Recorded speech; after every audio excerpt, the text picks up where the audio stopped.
السلام علیکم ورحمۃ اللہ وبرکاتہ۔ ڈیئر اسٹوڈنٹ، امید ہے آپ خیریت سے ہوں گے۔ اللہ تبارک و تعالی ہم سب کو اپنی حفظ و امان میں رکھے۔ مطالعہ پاکستان جماعت دہم میں آج ہمارا 5واں سبق ہے۔ اس سے پہلے 4 سبق الحمدللہ ہم نے پڑھ لیے ہیں۔ معزز طلباء کرام، امید ہے آپ نے سابقہ اسباق کو اچھی طرح یاد کر لیا ہوگا۔ ہمارا جو اس وقت باب چل رہا ہے وہ ہم باب نمبر 9 پڑھ رہے ہیں، آبادی، معاشرہ اور پاکستان کی ثقافت۔ اس میں آج ہمارا جو ٹاپک ہے وہ آپ کے صفحہ نمبر 117 پر موجود ہے کہ ہم نے پاکستان کا تعلیمی ڈھانچہ پڑھا۔ اس کے بعد ہم نے پاکستان کے تعلیم کے اندر جو مسائل، جو مشکلات درپیش ہیں ان کو ہم نے ڈسکس کیا۔ تو ڈیئر اسٹوڈنٹ، آج ہم انشاءاللہ دیکھیں گے کہ جو مسائل ہمیں درپیش ہیں آیا ان سے کیسا چھٹکارا ہم پا سکتے ہیں۔ اس کے لیے تجاویز جو ہیں ان کو ہم آج پڑھیں گے۔ تعلیمی مسائل کے حل کے لیے چند اہم تجاویز درج ذیل ہیں۔ نمبر 1، بڑھتی ہوئی آبادی کی ضروریات کو مد نظر رکھتے ہوئے نئے تعلیمی ادارے قائم کیے جائیں۔ تعلیم کے لیے مختص بجٹ میں اضافہ کیا جائے۔ سارے ملک میں یکساں نظام تعلیم رائج کیا جائے۔ نمبر 3، امتحانی نظام کو درست کیا جائے۔ نقل اور دوسرے ناجائز ذرائع کا خاتمہ کیا جائے۔ طلباء کو سیاسی سرگرمیوں سے دور رہنا چاہیے، وہ صرف اپنی تعلیم پر توجہ دیں۔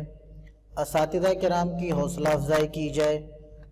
تمام سرکاری اسکولوں میں کھیل کے میدان، پینے کے صاف پانی اور دیگر سہولتوں کی فراہمی کو یقینی بنایا جائے۔ نیکسٹ، نصاب میں فنی ٹیکنیکل مضامین شامل کیے جائیں۔ مدرسہ اسکولوں میں سائنس و دیگر راج علوم بھی پڑھائے جائیں۔ تعلیمی اداروں میں صحت مندانہ غیر نصابی سرگرمیوں، سماجی مشاغل کی سہولتیں فراہم کی جائیں۔ طلباء کے رجحان کے مطابق مضامین پڑھائے جائیں۔ طلباء کا اضطراب ختم کرنے کے لیے تعلیمی شعبے میں اصلاحات کی جائیں۔ نیکسٹ جو ہمارا ٹاپک ہے وہ ہے کہ تعلیمی مسائل کے حل کے لیے حکومت نے اپنی سطح پر کیا اقدامات کیے ہیں۔ یہ ہمارے مشقی سوالات کے اندر موجود جو شارٹ کوسچن ہے، شارٹ کوسچن نمبر 8واں جو ہمارا سوال اس کا جواب ہے، تعلیمی مسائل کے حل کے لیے حکومتی سطح پر کیے جانے والے 5 اقدامات بیان کریں۔ تو یہاں سے طلباء آپ نے نشان لگا لینا ہے۔ آپ کا شارٹ کوسچن نمبر 8 اس کا آنسر ہے تعلیم کی ترقی کو تیز کرنے کے لیے حکومتی اقدامات درج ذیل ہیں۔ یہاں پر 7 اقدامات بیان کیے گئے ہیں، کوئی سے 5 آپ نے ان میں سے یاد کرنے ہیں۔ پہلا جو قدم لیا گیا حکومت کی طرف سے وہ یہ ہے کہ پریپ سے ثانوی تک میٹرک کی جو جماعتیں ہیں ان تک تعلیم کو مفت کر دیا گیا ہے، اور اس کے ساتھ ساتھ جو درسی کتب ہے ان کی فراہمی بھی مفت ہے۔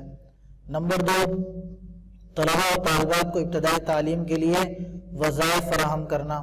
نمبر 3، مستقبل کی ضروریات اور سائنسی بنیادوں کے پیش نظر نصاب کی تشکیل نو کرنا۔ وقت کی ضرورت کے مطابق جو چیزیں ضرورت کی ہیں ان کو نصاب میں شامل کرنا۔ نمبر 4، ٹیکنیکل، ووکیشنل اور سائنسی تعلیم کے فروغ کے لیے سرکاری اور نجی شعبے سے تعاون اور ان کی بھرپور حوصلہ افزائی کرنا۔ نجی شعبے سے مراد پرائیویٹ سیکٹر ہیں، پرائیویٹ ادارے ہیں کہ انہوں نے جو اپنے ادارے کھولے ہیں ان کے ساتھ تعاون کرنا۔ اور نمبر 5 پر ہے سماجی اور معاشی ترقی کے لیے اعلیٰ تعلیم کے معیار میں بہتری لانا۔ اعلیٰ تعلیم کے لیے سرکاری اور نجی سطح پر زیادہ سے زیادہ یونیورسٹیوں کا قیام عمل میں لانا۔ نمبر 6، قومی اور صوبائی سطح پر تعلیمی مسائل کے حل کے لیے ایجوکیشن فاؤنڈیشن کا قیام۔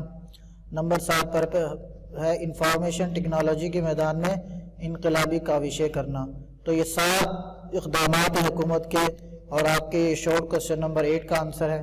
تو آج کی آپ کی ڈائری ہے کہ آپ نے اس ٹاپک کو پاکستان کے تعلیم کے جو مسائل ہیں ان کے حل کے لیے جو تجاویز ہیں یہ آپ نے تجاویز یاد کرنی ہے، اور نیکسٹ آپ نے جو شارٹ کوسچن نمبر 8 ہے اس کا آنسر آپ نے یاد کرنا ہے۔ فی امان اللہ، نیکسٹ لیسن میں انشاءاللہ پھر ملاقات ہوگی۔ اللہ حافظ، السلام علیکم ورحمۃ اللہ وبرکاتہ۔